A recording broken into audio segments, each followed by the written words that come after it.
Каждый садовод мечтает о создании красивого сада, при этом с минимальным вложением сил и времени. К счастью, есть немало растений, которые красиво выглядят в течение всего сезона и при этом никакого особого ухода не требуют. К таким, например, относится многолетняя декоративная культура, как герань садовая.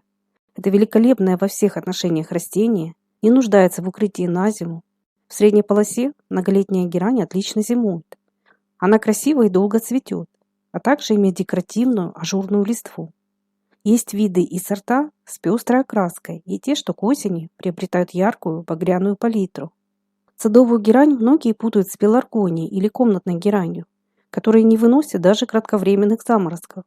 В отличие от своей теплолюбивой родственницы, садовая герань способна расти в открытом грунте, причем ей подойдут как светлые участки, так и тенистые. Ее кустики станут цвести даже в притененных местах, но все-таки для более обильного цветения им лучше предоставить солнечное или полутенистое месторасположение. Этот многолетник очень красиво и долго цветет. В зависимости от видов и сортов, цветы у герани бывают разной окраски и разного диаметра. Есть очень красивые растения с махровыми цветками. На сегодняшний день селекционерами выведено много достойных сортов, которые вас удивят не только красотой цветов, но и оригинальной ажурной листвой. Листья этого многолетника декоративно выглядят уже с ранней весны, а к осени многие сорта облекаются в яркий красочный наряд, с которым так и уходят под снег. Герань – это отличное растение не только для малоуходного и тенистого сада. Оно поможет прикрыть оголенные участки в саду, задекорировать приствольные круги деревьев и вытеснить с участка ненавистные сорняки. Ведь под густой кроной этого многолетника им уже будет не место. Есть даже почвопокровные и низкорослые виды, образующие со временем плотные живописные поляны, которые красиво выглядят до самого снега. Этот неприхотливый многолетник с каждым годом обретает все большую популярность и полюбился не только многим садоводам, но и профессиональным озеленителям. Его очень часто используют ландшафтные дизайнеры. Друзья, поделитесь, пожалуйста, своим опытом выращивания садовых гераний. Большое спасибо всем за ваши советы, лайки и комментарии.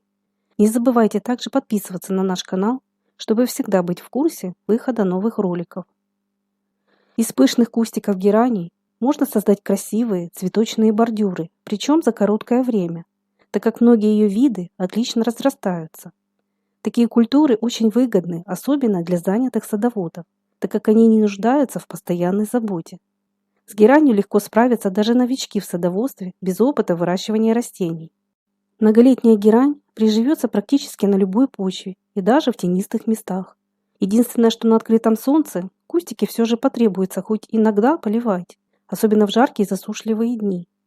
Садовая герань совершенно не капризна к качеству почвы, но, как мне показалось, она станет лучше развиваться и обильнее цвести при посадке в плодородный, слегка влажный грунт с нейтральной или слабокислой реакцией.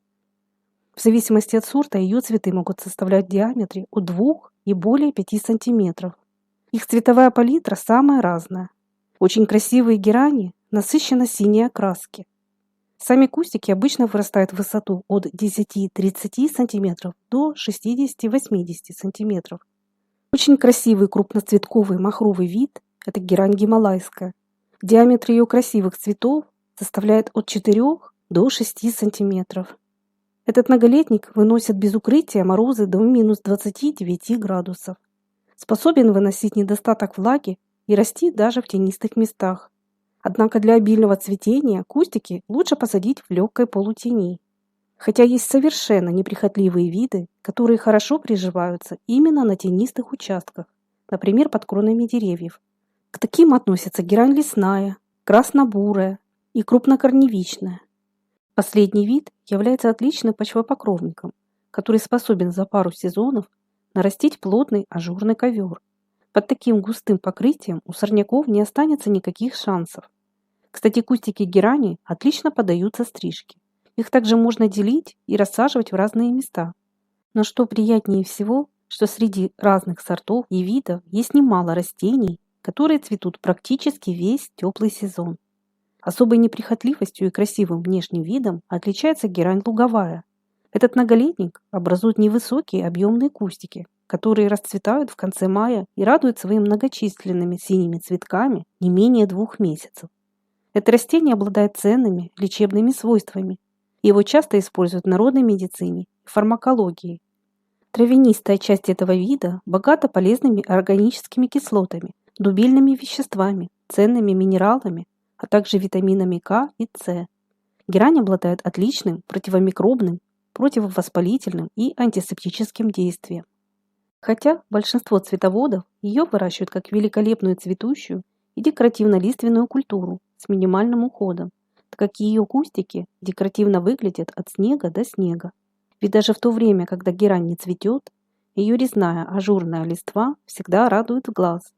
Хочу также отметить, что это растение имеет своеобразный и приятный запах, который способен отпугивать многих садовых вредителей. Некоторые герани пахнут смесью мяты с лимоном, но самым большим открытием для меня стало то, что ее плотные посадки способны отвадить даже прожорливых слизней. Например, мои хосты стали гораздо меньше подвергаться нашествию этих злостных вредителей после того, как возле них я высадила герань. Вместе с тем, это замечательное растение считается хорошим медоносом и помогает справиться с разными недугами. Кусты герани идеально сочетаются со многими растениями в саду. Благодаря ее долгому и эффектному цветению, ее часто высаживают в непрерывно цветущих цветниках. Синие цветочки герани и ее рассеченная листва красиво гармонируют с многими декоративно цветущими культурами, например, с лилиями, розами или астрами. А в тенистых местах они составят удачную компанию хостам, гейхерам, примулам и медуницам. Часто ее плотные кустики высаживают в качестве опоры для поддержания растений, склонных к полиганию. Яркие цветки герани появляются уже с конца мая, а отдельные распускаются даже в сентябре. В моем саду, в климатической зоне 5Б, герань цветет даже в октябре. В частности, это относится к сорту розанна. Ко всем плюсам многолетние садовые герани отличились своей высокой стойкостью к вредителям и болезням. Более того, у многих сортов после цветения отцветшие цветоносы самостоятельно поникают и не портят общий вид цветника. Герань может долго расти на одном месте без пересадки и деления. Если же вы захотите ее размножить, можно собрать и посеять ее свежие семена, но проще всего кустики поделить. Ведь даже небольшая, отделенная от материнского куста часть с ростовыми почками хорошо приживется. Этот универсальный многолетник впишется в любую концепцию сада. Подобрав необходимые виды, вы сможете украсить как тенистые уголки, так и открытые участки, например, альпийские горки или передний план цветника. А более высокорослые герани смогут украсить заднюю часть и послужить красивым фоном для многих растений. Иметь в саду эту неприхотливую декоративную культуру очень выгодно. С ее помощью можно сократить количество сорняков на участке, создать пышные бордюры и красивые, долго цветущие композиции. Этот многолетник будет радовать вас не только своими цветами, но и привлекательной листвой. Вместе с тем, никакого особого ухода он от вас не потребует. Можно сказать, что такие растения, как герань, это настоящая находка для начинающих, ленивых и занятых цветоводов. Но если вам это видео было хоть немного полезным, не забудьте, пожалуйста, поставить лайк, и до новых встреч на нашем канале.